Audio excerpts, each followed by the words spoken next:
Happy Saturday. Welcome to the Yes We Fight podcast after a long ass hiatus, right? It's been a long time. And to be honest, just get it out, you know what I mean? Get it out there. The podcast will stop because we got in a fight, right? We got in a fight and I ain't want to do it no more because I'm kind of finicky like that. And also, she shouldn't be fucking up. She shouldn't be. I should know better. After, I should know better. 100%. So what's been going on? It's been about 5 months. I will say that, the fight may stopped it during the summertime, but then like life picks up.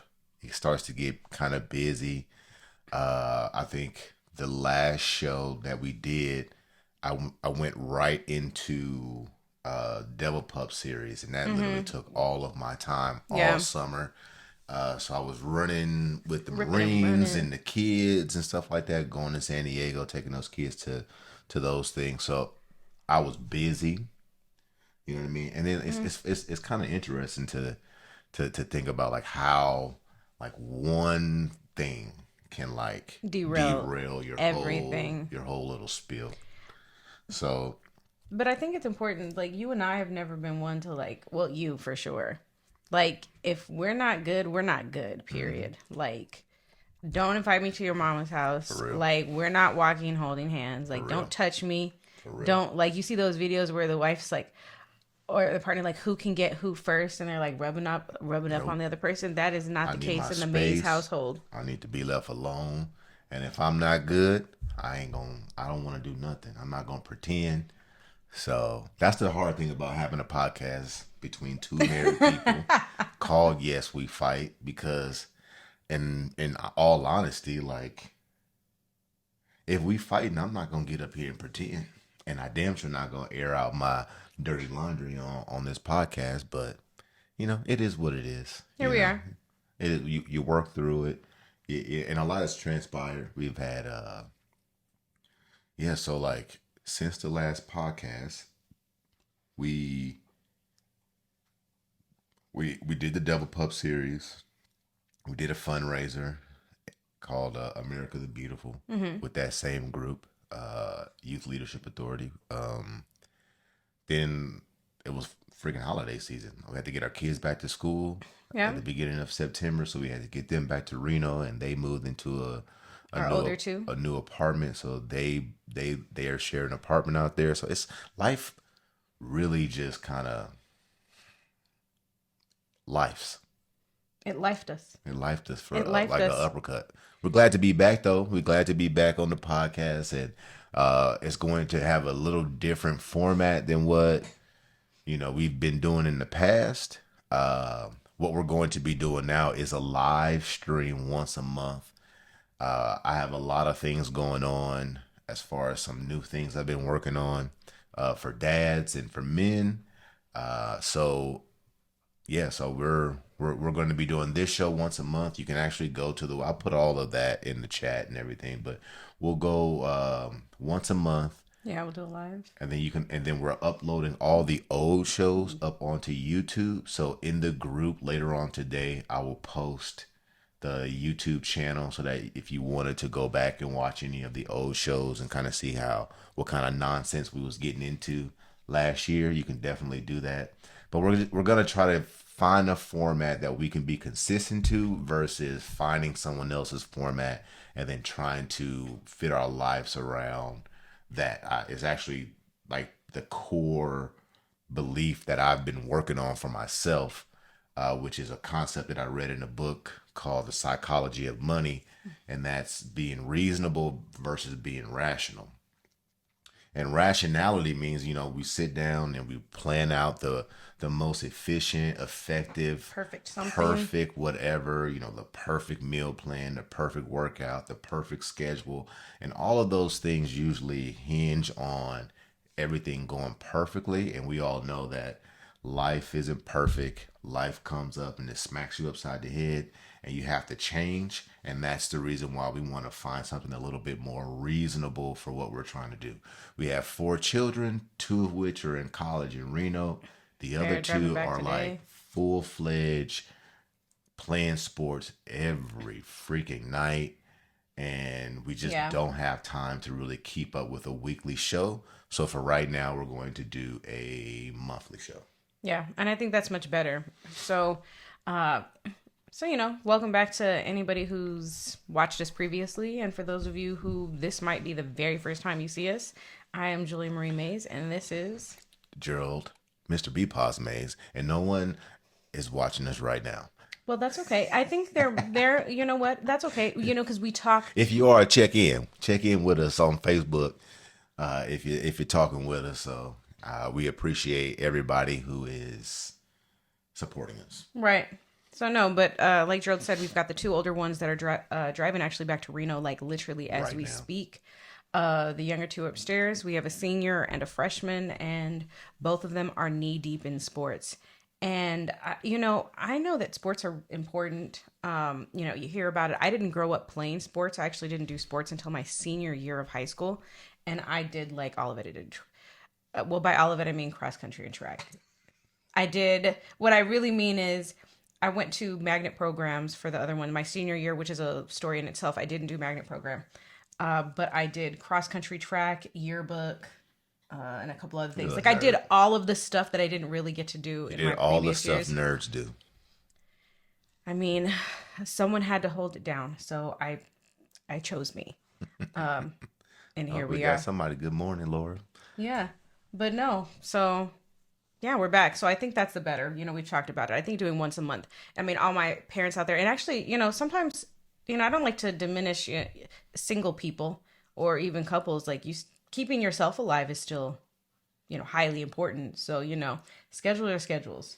But my people with children understand that when you sign them up for something, you sign yourself up. Yeah. You sign your whole, man. Gerald, I play basketball. I play flag football. I go shopping with my friends. Let's take a little pause, because I like to throw a little shout out to my little middle baby girl. Mm-hmm. She has been balling her tail off. She plays flag football here in town, and she has received multiple offers to go play flag football, which I didn't even know was a thing. She's received multiple offers to go play flag football. We actually just got in contact with another coach last night after her game. And she's balling right now, like legit balling. She had a game with 3 touchdowns and a pick 6. I'm like, God, dog, way better than I ever was at football. That's for damn sure.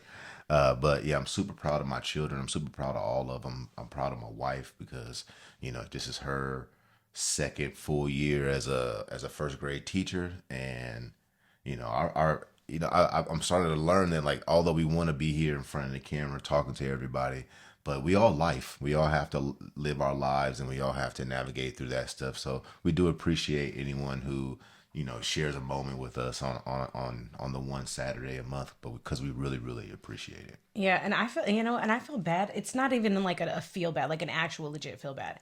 I feel bad for everybody outside of this house, only because I will pick my house and you and the kids like over everything. Right. And sometimes I feel bad about that, because it's like, oh, hey, do you want to come out to this thing? And I'm like, I'm notorious for... We are the worst. We are the worst. Yeah.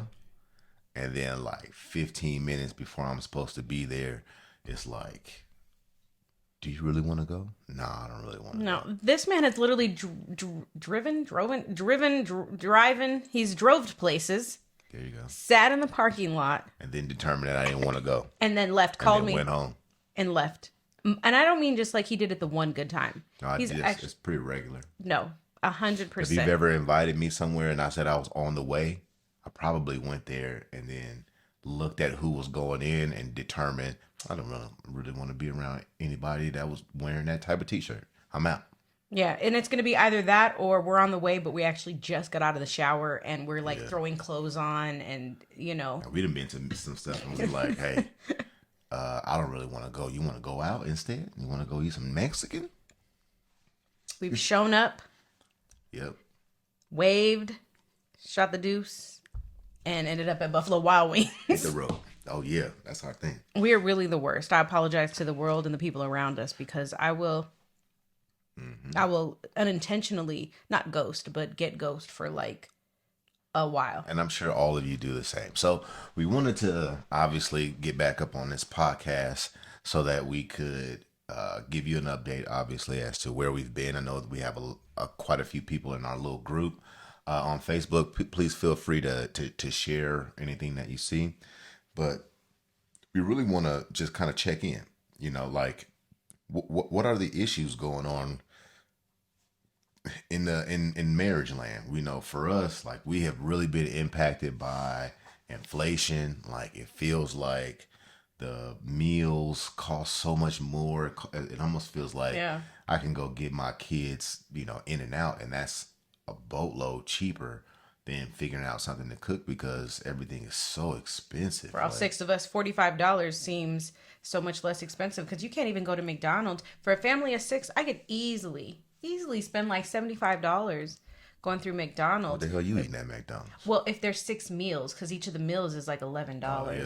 So, I mean, obviously I'm not talking about budget where we're like 2 for $5, sausage and egg, McMuffins. My people out there know, where I'm real. like, I'll make the hash browns at home. My people out there know when them spicy chicken sandwiches used to cost $1. Oh, absolutely. I used to kill them things in high school, boy. Absolutely. But everything is so much more. The dollars just don't seem to stretch, and this health insurance is really killing my pockets. Boy. Those of you who responsible living. For real. And you know what the biggest issue is, I think, is that I want to talk about today is the state of marriages. Right? Like, I watched a video a little while ago, and it was basically a question. Why do you think marriage today is failing?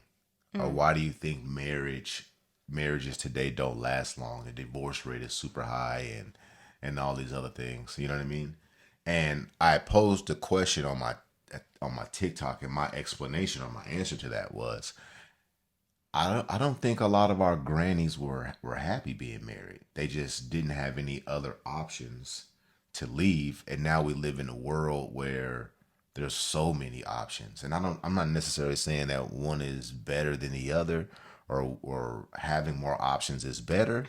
All I'm saying is that there are options, and that has changed what our fathers have taught out the sons how to navigate getting a woman, right? Before, it was like all you had to do was show up, work, have a good job, and be willing. Like for my grandma, it was like, if you had a good job, you were marriage material, because that meant you could take care of me. And that's really all we were looking for, is getting taken care of. Today, we have men and women who both can kind of take care of themselves. Therefore, you're going to need something else. I don't want to say more, but just something else, and not the typical, the more traditional type of, provider, for lack of a better word, and that type of stuff. What's your take on the state of marriage and how marriages look and all that other stuff? Well, I feel like there's a shift, and Joe and I always talk about like this pendulum that swings when we have conversation about one extreme, and then societal changes that kind of shift to the other. We're now growing up, it was men and women, and now we have men, women, he, she's, they, them's, like even in that category. So when it comes to marriage, I feel like there's a shift in society and men and women as a whole that's affecting it. Like, you're right. Marriages at the time, if you go back to my grandparents, when they were getting married around 60 plus years ago, it was that, you got married younger. Did you have a job? You worked at the post office. Perfect. That's longevity right there. Mm-hmm. And you create this life together. And yes, divorce was definitely a stigma through the eons, especially when the churches had more control, so to speak, over the people around them. But now you're right. People, men and women, in particular, women are becoming more educated, and there's more opportunities. So as more opportunities happen, it's like, well, I can do bad all by myself, or I can thrive all by myself.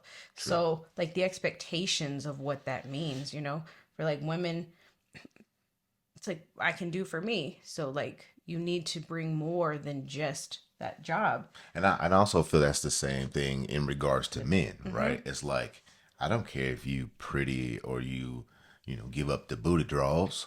You know what I'm saying? Like, you can get that from anywhere. Now, women also have to show up with something else as A well, good head right? on their shoulders, like some Exactly. kind of like something more valuable than just I stumble across those videos often, and the men ask similar questions, right? Which is, outside of sex, what do you what do? else do you do? Because my like this new wave of men is like, my mama taught me how to cook, how to clean, how to tend to myself. I don't need a woman to do that. What else is there? And then young daughters are saying, my daddy taught me how to change my tire, put gas in my car, take care of myself, pay my bills, Be a little more keep a independent. budget, and all these other things. What more do you want? And now I'm starting to see like this new dynamic between these separate people who want each other, not knowing how they fit with each other, right? Like, I have this example in my head of a great activity. So don't steal my idea if you're watching this. I have this idea that if you can get a whole bunch of single people, or I think it would work with a married couple, right? But if you get a whole bunch of people and you give them half a circle and you put them out into a field and you tell them, hey, your circle fits with one person, and it's all cut out in different ways, right? You have to find a Everybody, match. yeah, there's all circles in there, but every bit doesn't fit. And I'm thinking that there's a little dynamic between people where you can kind of teach that, like, hey, you're not trying to look for everyone, you're looking for one person that fits with just you. And it's getting hard because some of the things that we were able to use as kind of benchmarkers to identify good potential mates are no longer applicable. No, I feel that sometimes. No, I agree, and sometimes I feel like it's so much more complicated, or at least it seems so much more complicated. Because I mean, I'm not out there dating, so I mean, it's easy for me from a I married certainly hope not, position or to you'll like. have to leave. So I mean, And it's this will be our last show. this would be our last one. Be like, where's Julia on the Yes We Fight show? It's Oh, gonna we be. fought to the end. It's gonna be yes, I fought. So Yeah. now it's like yes, I fought, and it's Yes, gonna I be just fought. you. He's gonna keep it going just Yep. because, And spite. despite the yes, I fight podcast. And I'm gonna tag you every time I go live on Oh Saturdays. my too. gosh, the pettiness is so hilarious. No, but I feel sometimes it feels like that it's so much more complicated out there, and we've talked about that before, where it's like Because we don't fight. And it'll we be, don't. Oh, We don't that's fight. even and worse. It'll be me we and don't Lena. fight. Oh, It'll be me and that one back here. The if you dog. see her moving around. I cannot. That was even worse. That was good. That was don't clever fight. though. We don't fight. Me and my favorite kid don't fight. We don't fight. Yeah, no. That's rough. No. Oh, I'm sorry. I did kind of interrupt you though. Go ahead, finish it up. Or Yeah. did you lose it? No. So navigating it looks like it's so much more complicating between like okay, high value this, there's high value, there's low value, there's expectations. And there's social media, and I keep going back to that, but social media, there's so much stuff that we can watch. Like there's so much stuff that we can watch. There's so much stuff that can take ourselves out of our marriages in every capacity. You can visually not be with your partner. You can emotionally not be with your partner. You can all of it. Like there's so much that we are like thrown at, and it's easy to go down those rabbit holes. Mm-hmm.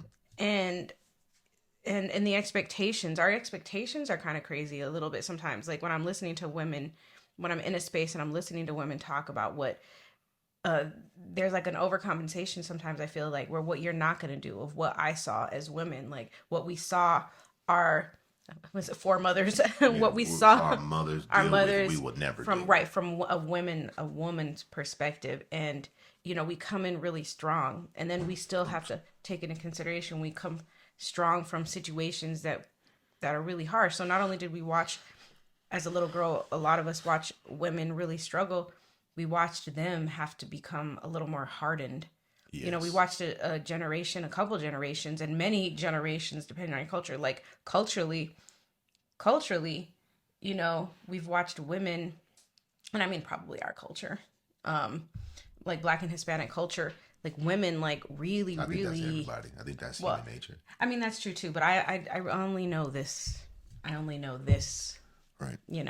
But we've watched them overcompensate and become hardened and really take care of things. And so on the latter, it's like, well, you're never going to do this to me, or I'm never going to let this happen to me. And there's like an expectation that comes with that. So you better come correct, or you better come right. And you miss out on maybe someone who's building it, but they need about 3 years, but you don't have the patience for that. Like, you need to come That, fully, you bruh, need to come fully equipped at 24. And I'm like, 24-year-olds don't know shit. bruh. No I think disrespect. that's the problem. Like, no That's the disrespect at problem all. right there. Is that we have too much information. In my opinion, this is my opinion only. We have way too much information, and kids are getting their hands on information So much sooner. way sooner than before. And I think look, I know people are going to be like, hell no, but I think there's something to a little bit of naivety, right? And I was talking to my son this past weekend. That blind hope. Yeah, and I had a conversation. I had a conversation with him just about that. It's like, that you and I, we made it because we were too stupid to leave each other. You know what I mean? It's like, I'm not saying that every day was good. I'm not saying that every day was bad, but there were ups and downs like any relationship. And I think what we're seeing now is that kids at an early age are aware of these ups and downs and are making the decision to not go through the downs with people Right. Which, before they ever get with a person. And I think, look, there are no yeah, there's like a relationships. double. Yeah, there are no relationships that are perfect, and there's always growing pains in every relationship.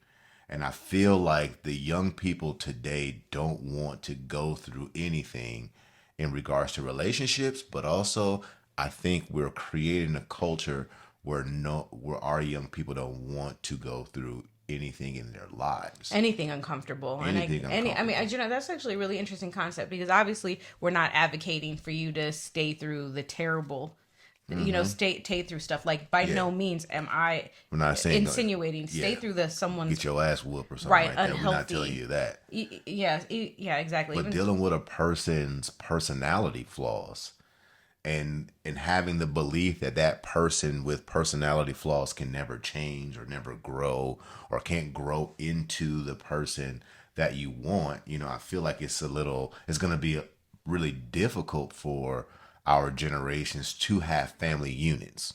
right, some And of I that think family grit. units have to be supported. It has to be, and I'm not the one to tell you what your family unit looks like, but it probably shouldn't consist of raising children in broken homes because you aren't willing to, because your partner, smacks their food, or, I mean, things like stupid nuanced things or personality flaws that can be learned from. So, like I said, I'm no expert on those topics, but I feel like we're teaching our young people, bad habits, right? That, every sense of philosophy, whether it's, Eastern philosophy, Greek and Roman philosophy, Western. Western philosophy, biblical philosophy, whatever you want to call every bit of those texts alludes to greatness through some sort of challenge, some sort of overcoming. And I feel like no one wants to overcome anything. No one wants to do the hard shit. And like I said, I'm gonna reference my son because I've been talking to him for the past 2 or 3 days because he's going through some hard shit, and he should. This is what it is. This is how you build like when you pour foundation on a house, you put bars through it, iron bars, rebar, and that solidifies the foundation. It creates tension in the concrete that can support the structure that you put on it. And I just don't feel like anyone wants the tension. No, I understand. I think it's a space where I notice that, and where not a lot of younger people, and again, this is everybody, but not a lot of younger people, where it's like, if you're not comfortable, like, well, I don't have to do that because I'm not comfortable with it. And I feel sometimes that there is a level of growth that we make through being uncomfortable. And I mean, like, working through the tough situation at your job, or trying to figure out your finances at home. You know what I mean? Being with another person, choosing to create a life and then navigate through some of those financial hardships together. Right. That's what I'm talking about. Not the really harder stuff where I'm like, nah, girl or gentleman, you need to pack your stuff and you need to go. Just Right. some of the uncomfortable things that happen in life and building that grit and that resilience. You know, if you are in a space where it's like, I am never like, can you believe like all these people, my sister talks about all the time at her job. It's like the younger people coming in. Well, I can't work that. I don't want to. I can't do that because it doesn't align with Yeah. my And chakras type yeah. thing. I can't work like that. I'm not going to do that job. I'm not going to do that. And it's like, what do you? What? I'm protecting my mental health. Right. I'm protecting And my I'm peace. like, there ain't no such thing. Like I get that, but because you don't want to be uncomfortable in any capacity, These can't solve. yeah, like there's a, I don't know, sometimes I feel like there's a selfishness with it, but you miss out on so much, or you miss out on the growth because you just back out. So you find yourself going over and over and over again in the same spot, but you've been in this situation 5 times in 5 different areas of your life because you won't go through the uncomfortable. And I think that's my concern really, is just creating a space where as we move forward in life and younger people, where it's like there's like you're going to be uncomfortable, and how you navigate through that uncomfortableness is really, it builds character. It does. You know, like there's so much grit. I feel like I'm so much grittier, if that's a thing, like grittier. Girl, I like you smooth. Oh my gosh. Don't be gritty, girl. Be smooth. Yeah, there's a certain grit and a certain level of accomplishment that comes when you're like, I went through that and I've done that. You know what I mean? Like now we're so like one of the things that I'm the most proud of is being a Marine. And not because like, oh, I'm infatuated with the Marine Corps. No, it's because up to that point, when I was standing on top of Mount Motherfucker and they put that Eagle Globe and Acre in my hand and called me a Marine for the first time, I cried like a baby because it was the hardest thing I've ever accomplished in my life. It was the hardest thing. And everyone thought I couldn't do it. Everyone said I couldn't do it, that I wasn't mentally mature enough or I wasn't tough enough or whatever it may be. And I freaking did that jump. And even to this day, it has such a huge impact. You can see in the background, like my flag, I don't know where my arms are, what I'm pointing to, but like, what we're looking at is the opposite. Yeah, for real. Like back there, in my Marine Corps pictures with my mom, and over here is the flag that, you know, all the Marines that I went to Iraq with signed. And yeah, you know what? I have some lingering fucking issues to that I have to deal with on a daily basis. But if I'm being honest, like I'm proud to have done that, because I don't. What would the other outcome be? Is that I wouldn't have to deal with, you know, the PTSD or some of the issues that I'm dealing with, or I'd be dealing with something else. I'd be dealing with the lack of accomplishment or whatever it may be. Because I do not believe, and you quote me on this shit, I do not believe that you can get greatness or great accomplishments without having to do something hard. Like I'm associated with a program. I work with a program called the Youth Leadership Authority, and every summer we have a program called the Double Pups, and their motto is what is it? Accomplishment through challenge. That's it. Is that it? Yeah, it is. Oh, okay. It's accomplishment through challenge. It may not be accomplishment, but it's something. You know what I mean? It's accomplishment through challenge. Because you growth through challenge, something like that. Yeah, you got it right. Whatever. It was growth. It's growth through challenge, and I believe that. Like you should see the transformation of these kids who show up at the beginning of the summer and tell you straight to their face, "I don't think I'm gonna make it. I don't think I can do it. I'm too overweight. I'm not strong enough. I'm not that." And then to see them walk across that parade deck and get their little certificate that they completed it, and then watching them with their families, they walk a little different. Their chest is out a little bit. Their head is held high. It looks like it's a total transformation. And I can't sit on my heels on that, because I believe in my heart that the only way to get anything that you want is to do the hard thing. Yeah. right? Like the only way for you, my marriage to work is for us to sit down and navigate the hard situations that have come up in our marriage. The hard Yes, I conversations, the can hard. 100% agree with you and say, I wish some of that shit never happened, but it did. And because it did, I have one of two choices. I can either sit and fix with it, sit and fix it, or I can tuck my tail and run and have to start this process all over with somebody else. Because and I see this a lot too, is that you have these people running from one relationship to another, stopping almost at the exact same spot in every one of them. As soon as this person does something that you don't like, you don't have the communication tools available to you to be able to navigate that conversation. So you chalk it up as a red flag, and that they don't sit well with you, as if we're going to find somebody that's perfectly fit with you. You know what I'm saying? Yeah, I think there's a level of what you're saying though that it still comes back to self, even though we're talking about marriage and a partner and like going through hard stuff. If you don't take that time to kind of navigate yourself, then what you could potentially be doing in those situations is continuously running from situation to situation because they no longer feed into your lack. If I have a lack and I'm continuously finding myself in relationships or jobs that I want to compensate for what I don't know about myself, then it makes it difficult as opposed to me being more self-aware and leaving a certain situation completely like understanding that I'm making this decision based on what I actually know about myself. I'm stepping away from the situation because I realize you are not capable of regulating yourself or holding space for me.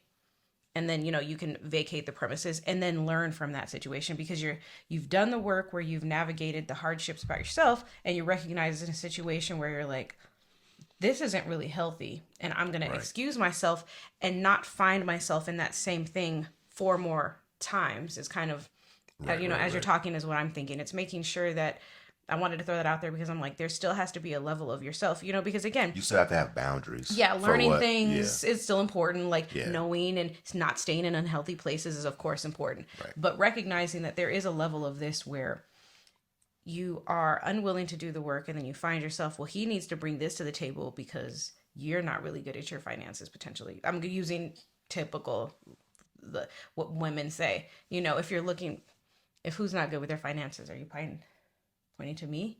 See my face? Oh, I can't. Oh, I If I can't. wanted to point at you, I'd have used this hand, too. Oh, I thought you're. I did Oh, that. it looked like you were doing this. I was like, wait, hold Going on. like this. It looked like this. That's me. But if This you're not is good you. with from there, it looked like you were Me? pointing this way. It's like You. But if you're not good at your finances and you're like, hellbent, I need him to bring 300K. I'm watching these videos, even for me as a woman, when I'm listening to these girls and it's like, he needs to bring at least 300K to the table. And I'm like, yo, girl, you really are working a job that makes $35,000 a year, which is fine. But I'm like, why? For real. I don't understand. I just need you to make it make sense to me. I'm like, I mean, dudes do the like, same thing, though. No, they do. I've watched videos that said, I'm like, what's if you going don't on? make 300K, then you're not a real man. I mean, yeah. I don't know where this where this is coming from. I really don't know. I think it's bad messaging for our young people, though, because they're so impressionable. They're trying to figure out what the answers to their questions of life are, And there's so much bullshit out there that it's hard to figure out what you actually want. I tell my son a very simple thing, because to piggyback what you were saying about, we're not advocating for people to stay amongst the bullshit. No. We're saying that you got to have boundaries, but the only way for you to have boundaries is that you have to do your own self work. You have to understand who you are to even know what your boundaries are in the first place, or you'll be like a tumbleweed getting tossed to and fro in the wind. Making You sound. gotta have your own boundaries. And my son kind of got into like a little thing, and because I don't want to tell his business. He right? might be But tumbleweeding a little bit. yeah, and I told him, I said, look, man, you have to understand yourself enough to know what type of man, boyfriend, husband, brother, what are all of these things that you either titles that you hold or want to hold, right? You have to be the one to determine how you want to show up in those spaces. And if you don't show up the way that you intend to show up, then you are wrong. Period. But it's hard to navigate where you're supposed to push and how you're supposed to fall back if you don't currently have some wits about yourself, Right. so that you can create your boundaries on. Like we don't. No one even knows themselves enough to know if someone else's red flags is also something that you need in your life. You know what I'm saying? Someone who is take charge may put someone who is take charge off. But someone who is take charge and another person that's a little more stand backish and docile, who won't go forward, who is a maybe more of a follower type and not the leader or the point person type, that person may be suitable for that person. So like having all of these red flags or ideas of what's good and bad is such stupid shit that it I like no. I like what you're saying. It's like, what the hell is going on? It's like you don't know what is acceptable. Like I have a friend, and one of my best friends in the world, and his wife is A-type personality, like me. And she would talk to this dude in what I would think is crazy as hell. Something that I would never, ever accept being talked to like. But he never said nothing. It didn't bother him at all. And I used to be like, dude, why you let her talk to you like that? And he's like what? Like that. He goes, oh, it ain't nothing. Bro, they still married. They still together. They happy. They have a beautiful family. Like it's working for them. So I'm just waiting for it to work for us, truthfully, guys. I'm just really waiting for me to be able to look at him and say, you better get your... I'm just waiting for that moment. But so far, Gerald hasn't turned that leaf yet. It'll be the last show that we have. They'd be like, why didn't y'all come back to the show? She told me I better get my mother... And I was like, you know what? I'm just waiting for it to be acceptable. Okay? I have boundaries. And these boundaries cannot be crossed. So I packed my stuff and I left. No, what you gonna do? It's how it is. I mean, got to have your own boundaries. Boundaries are important. No, they are. I think, like I said, I like I like the way that you put it, just like with the relationship. I think it's understanding that to reference kind of the example that you're saying, to have a stronger personality, maybe with a personality that's a little more reserved, works out well together. But also, you're also fighting through if that stronger personality is female.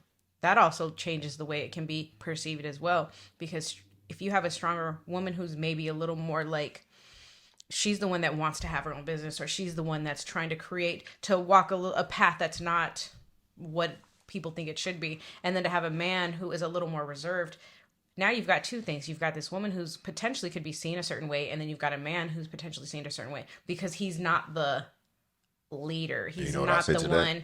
So you know what I say to that, right? I fuck him. Well, yeah. Fuck them all. Yeah, and so that's kind of what I'm saying. It's like we're fighting all of this stuff. We're fighting this information that even for a young man, if you are not trying to own your own business and be your own boss, then there's something wrong with that.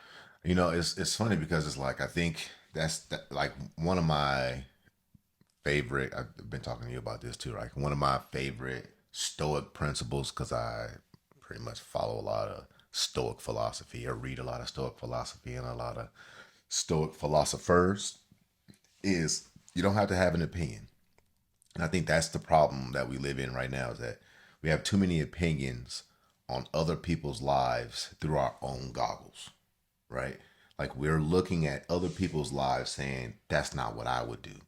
That's not what I would do. And then what we do is we gather all the people who are like us and say, that's not what I would do. And then we determine that that's wrong. And if our voice is louder than everyone else's voice, then it impacts that person. It impacts that relationship. Instead of us being married people saying, you know what? Marriage is marriage. And how you make it work, we support. We don't advocate for dealing with bullshit or dealing with fuck shit or anything like that. Things like no that. Abuse, no, physical, verbal, mental, psychological, spiritual abuse. We do not condone with that. I don't know what that level is for you. Looks like for you, yeah. Right? I don't know what that level is for you. one marriage could deal with cheating in their marriage, and another marriage may not be able to do that. And that's the reason why you have to do your own work and talk to your own spouse about what is acceptable and not acceptable to you so that you can move forward in whatever those things are. But Right. we do not advocate any type of abuse, No, not at any all. type of manipulation or anything like that. We don't condone that, but only you can determine if it is. Because my friend wife talking to me like that, I consider that abuse to me. So it ain't gonna work, and I'm gonna have to keep it pushing, right? So like, you have to be able to figure out what's acceptable, what's not acceptable, and then we have to determine how to get your needs met, right? Because I think that is probably the most important thing in a relationship is, are you getting your needs met? Physical needs, psychological needs, emotional needs, mental needs, so on and so on and so on. Because if you can get your needs met, then it kind of gives you a little buffer to deal with some of the other things. Obviously not the abuse, but the other things like the personality flaws, the fact that that person may overtalk you, or that person may defend every position that you bring forward, or that you always yell and scream, or you raise your voice, or whatever it may be. Whatever those things are determined usually by that. I Yeah. forgot that last part. I was like, what's the Blah, blah, word? blah, blah, blah, blah. Because Well, I wanted to tell them my seesaw analogy, right? Because I believe marriages are not a two-way street. It's not two vehicles either going the same direction, two separate vehicles going in the same direction, trying to get to the same place. I believe that marriage is more like a seesaw, right? Both people ride the ride, but it only works if they do their job when their job comes up. You can't be focused on kicking off the ground when your feet are dangling at the top of the seesaw. That's not up to you. You have to rely on your partner to do their job so that you can come back down and continue the ride. A lot of times what happens in our relationship, even ours, I know that for a fact, right, is that the person that's down doesn't understand that they're down, and they're still wanting something from the person at the top because they're trying to get to something that's important to them. For example, two people say in an argument, they one person says something out of line. The other person is arguing about the other topic, that the overall topic. Understanding that we're not going to go anywhere because you said something like this, you know what I mean, means that you have to do the work down here to get it back up like that. You know what I mean? Or did I describe that right, or did that sound like a bunch of rambling bull? In my mind, it sound absolutely perfect, pristine, actually. I, I don't think it was just I don't think it was just rambling. I mean, for more information on that, I do have a blog that I wrote that out. It sounds pretty. It sounds pretty good. I'll just add it to the thing. You can read it for yourself. My little seesaw analogy. No, I don't think it was terrible.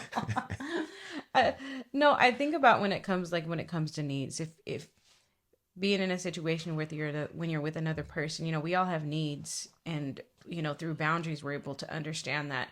But I think going through some of the harder times in a relationship, you're able to understand what needs are the most important. You know what I mean? Where are your limitations with certain areas, and what are areas that you actually have maybe a need that you enjoy, that you're like, I can actually sustain myself as a person without getting this much of this need met per se. You know what I mean? I'm a very physically affectionate person. To put that into a real life scenario, I'm a very physically affectionate person. Gerald is not a physically affectionate person. Now, would I love to have physical affection like that? Like, it's a really big, like, need of mine per se. 100%. But it's not. That is clearly not a deal breaker for my relationship, because even though Gerald is not as physically affectionate as I am, I look at that and say, this is a need that I enjoy. It's not even like Like, I touch him, I reach him for a hug. Does he hug me back? Yes. Is he like warm embrace and just like smelling my hair? No. Is But that what you want? no, you don't have to. It was just giving you like an extreme bathe in me. No. But the point of what I'm saying is that's not a deal breaker for me because I'm able to look at the situation and say, this is great, but I actually would prefer for him to focus on the things that he's really good at, which he shows up. He shows up for me. He shows up for the kids. And truth be told, showing up for the kids is sometimes even greater than showing up for me in a certain capacity. Because I'm like, that's the focus right now. So it's like being able to understand that something that I have a need in is even that isn't always a deal breaker. It's being able to say, okay, if I have something, things are usually prioritized, right? Right, like, right. So we have our tier A, needs, and B and C, and like, if you did this, it would be nice. You know what I mean? But I think we have our main ones, and usually, and I don't want to get too deep into this. I think usually that's tied to a flaw that the other person has, right? Like usually people who have these, some of the needs that need to be met, usually that's tied to something with the other person, right? Like something that I can't do. I don't want to call it a flaw, but I can't do this, so I need you to be able to give this to me for me to operate, right? Like I am not physically affectionate, but I am emotionally, or I'm verbally, I have verbal needs for myself. I'm talking about myself. My needs is that I need validation to a degree, but only from her. So it doesn't mean that I use her validation as like the catalyst that I'm doing the right thing, but I know that she's going to say everything is great. But if it's not, I have to freaking listen to that. And that's like my barometer. So like I know that I can keep going forward if she's like, nah, it's fine. But if she's like, I'm okay with it, then I know I need to start pulling it back a little bit. So it's like finding, like, there are no answers. I think that's the hard I think part. that's the problem, is that like, and it's the thing that I struggle with even having these conversations. And I struggle with that even watching other people say like, oh, they're marriage gurus and everything else. I'm not a marriage guru. You know what I'm saying? I support marriages. I believe in marriages because I believe in family. And I believe that children are better if the two people who made them, did I just put some balloons up? How did that work? No, there's balloons. We can see ourselves behind here, and like there's balloons just came up. What the hell? The balloons are like, good job, guys. It's time for you to go. Yeah. They were like, good job, balloons. The balloons came up and was like, hey, you did a good job. Or I like what you just said. But yeah, I think families are better if the two people who made the children stay together and pour into their children, because that shit is important. So, and how you do that is so individualized. So like these people who are out here like, oh, we have the answers for marriage. You don't, unless you're planning on sitting down and getting in the trenches with that marriage and try to scoop out the dog shit and get them back on path, because you can't blanket any right ideas for what works in marriage. There's some concepts that we know works, like, and it's usually like, you need to talk to the other person and find out what that person likes. So yes, you need to know what your significant other's needs are so that you can see if you can meet them. But do you have to meet all of them? No, because it's physically impossible. You can't meet every need of your partner. You have to meet some of your own needs. And the balance of that is freaking difficult. That shit pisses me off a little bit. There are no answers. No, I think there's not. I think that there's not only just one answer, but I think what there really is perspective. Yeah. And, okay. I like that. And the perspective of things. One of my sisters, I'm one of 4, 3 girls and a boy. And one of my sisters had made a comment a few years ago, and she was like, I'm okay with certain things. She said, because I already have my soulmates in my life. And I was like, what do you mean? Because she wasn't with anybody at that time. And she was like, you're one of my soulmates. She's like, you're literally one of my soulmates. Yeah, you niggas is close. And And it got me thinking. It got me thinking about that because, you know, we use a soulmate for a romantic relationship, but I realized that there's plenty of people that you come across in life or that are happen to be in your life, like we're sisters. And she's like, there's a part of you where it's like, I feel the most comfortable with you. And we laugh and we can talk and you get me. And I realized that we hold space for people in many capacities. And I think that perspective for me really transformed the way that I looked at you, because what I was doing was I was putting all of my needs on you because I wanted you to give them to me, which, don't get me wrong, I want everything from the romantic standpoint to stem from you because, yes, you You are. can't get no children without me. Exactly. But what I realized is I don't have to look at this man and say, because you don't do this thing for me, it doesn't mean you don't care about me. Right. I'm extremely nurturing, and my children don't need that from me in that same way. I can go to work and I'm in a career to where I can pour some of that nurturing into spaces and into young minds that can give that back to me and actually in some way fulfill a need of mine. I get hugs all day. I still, at the end of the day, this is the hug that I want. But I'm able to look at perspectives and say that I can fill my own needs as well. I have the ability to make sure my needs are met. It's my need. It's not his need. It is my need. So how do I create a life for myself that gets my needs met? And then if I have an issue with something, then I can bring it to him. You know what I mean? I'm going to have a need in a few years when all these kids are gone because there's no one going to be out there at the dinner table eating dinner with me. So I can't wait. At that time, well, I mean, I can't wait. At that time, I'm gonna be like, hey, I need you to eat out of your office because I don't want to eat out there by myself.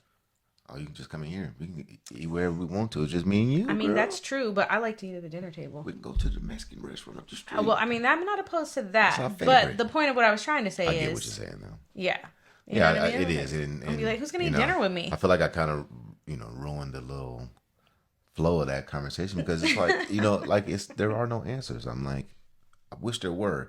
I wish there was a magic wand that we can wave and say, hey, every marriage will understand their partner. Every wife will understand their husband, and every husband will understand their wife. Because it's hard. Because you don't understand anybody. I have 4 kids that live in here that I've made myself with her, and I don't know everything about them at all. I guess. But I don't know everything about them. So it's kind of hard building relationships in that capacity. But I do know that persistence is necessary, and go off of what you know right now. You don't have to fix your relationship for 20 years from now. That was some shit that I determined that I was going to do at the beginning.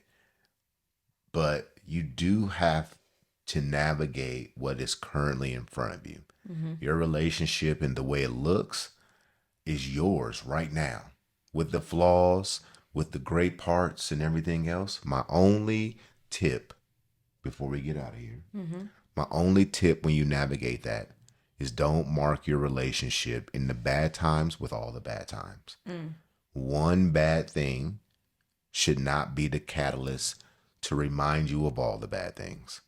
Keep things in front of you and deal with things one event at a time, and let them stay in an isolated box. And then, you know what I mean? It's like squares, and put the squares with the squares and the circles with the circles. If you have too many squares in your square box and you hate squares, then you should probably get rid of that person. You should probably start making some changes, whatever that may look like. If you're in a early relationship, then you should leave. If you're in a late relationship, then you may need to address that concern. Other than that, we're all trying to do the best that we can. If you're in a loving relationship, then you should 100% view that as if the other person cares about you just as much as you care about them, and that you guys are in line with wanting to do what is best for your families and your relationships. And if that is true, then you stay and you keep working at it. The day that you feel that the other person does not care, that the other person does not want to make it work, or the other person is not listening to whatever it is, then you need to find some help. You need to figure out if staying is for you, marriage therapy, counseling, whatever it may be. I don't know what the tools are out there, but don't mark your marriage during the, like, because this is what happened. This is our first day back in like 8 months. As soon as we got into an argument, we were reminded of all of the times that this particular thing happened and how it has impacted our relationship. And it heightened a situation that probably shouldn't have been as heightened as it was, and turned it into something pretty big. That had to be dealt with, and had to be discussed, and had to be written out, and had to be freaking, knocked down, drag out conversations to sort through the feelings and emotions with that. So my suggestion to you is it's not about remembering the bad things. Just like I don't want you to remember all the great things. Like, leave your relationship where it's at.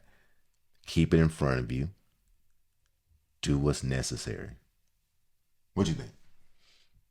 No, I think that is extremely important. I'd say make sure that when you're working through or working within your relationship, that you don't sweep anything under the rug. I think that it's important to address things as they come. And when you've taken the time to realize who you are as a person, you're able to make decisions that you're comfortable with. Because it's not about, for me, it's not necessarily about staying or leaving. It's about, if you choose to stay or leave, do you feel confident in that decision? Are you making that decision because you know it's the best for you? It's difficult to make decisions within marriage sometimes because it affects everything. It affects your children, it affects your family, it affects yourself. So sometimes we stay in situations that are not the best for us because we're thinking about the people around us, which is still important to stick a pin in and know that is there. But when we can't make decisions, or we choose to just stay or leave out of the moment, the good time or the bad time, then can we die on that hill? And I think that's the hard part, is just making sure that you're aware of yourself enough that whatever decision you make, you can go forward with it and learn the lesson and grow. Because that's really the point of it, is the growth. is the growth of it. Because if all it takes is that one thing, because that is the one boundary that you're like, I'm not saying, then allow that to be. But you can at least make that decision and still manage the pain, but know that you're like, I know I can't move forward with this because I took the time for myself. I know that. So I would say continue to do that self-work within your marriage so that you can make solid, sound decisions, because they do affect and ripple into everything. Go ahead, girl. High five it. You killed that thing. You killed that thing. So with that, I think that's a perfect place to end our first time back. We're like we said before, we're going to navigate the logistics of this show, as far as the best time to put it out, the best, how often we should do it, maybe even twice a month. We don't know. We're figuring it out so that we can find what works for us, right? Find what works for us so that we can be consistent with it. So thank you all for listening to the show. Thank you. Make sure you like and subscribe if you're watching this on any other channel. And then you can find all of the shows on anywhere that you listen to podcasts under Yes We Fight. And then all the show notes will be at MrBpause.com/YWF podcast. Oh, I was like, YWF. Yep. Yes, we fight. Y'all have a great day. Take care, and thank you all.